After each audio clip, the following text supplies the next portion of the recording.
su pərisi, qadın başlı, balıq quyruqlu su canlısı. Bir çox görüntüsü kameralara əks olunub. Görəsən bu görüntülər doğrudur? Həqiqətən bu varlıqlar var?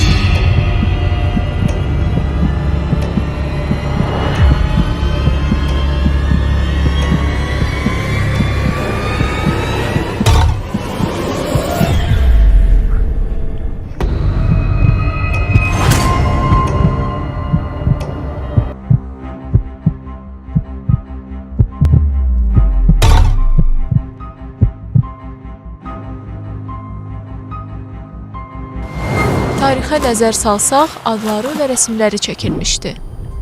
Yunan mifologiyasında suda boğulmuş günahkar və zinakar qadınların ruhlarının su pəriləri, göl, dəniz nüfalarına çevrilməsi qeyd olunur.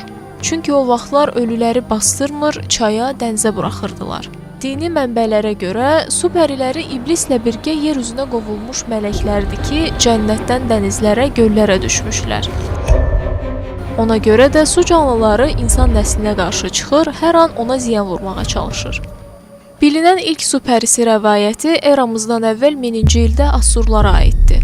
Assuriya kraliçası Semiramisin anası Atargatis ölümlü bir çobana aşiq olan ölümsüz bir tanrıçadır. Ancaq aşiq olduğu gənc çoban ölür və Atargatis də balığa çevrilmək üçün gölə atlanır. Amma su onun mükəmməl vücudunu gizlətməz, əksinə ona bir balıq quyruğu və suda nəfəs ala bilmə qabiliyyəti verər.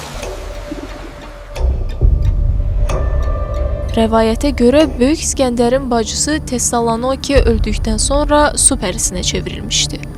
Deyilənə görə Egey dənizində yaşayır və bir dəfə dənizçilər ona rast gəldikdə o, İskəndər hələ də yaşayırmı?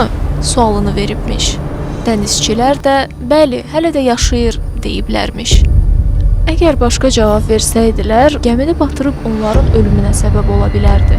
Bu hadisələrdən ən məşhuru Xristofor Kolumbun şahid olduğu hadisədir.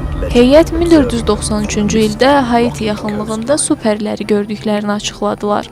Lakin gördükləri nağıllarda söylənildiyi kimi gözəl üzlü, nəşəli dəniz qızları deyildi.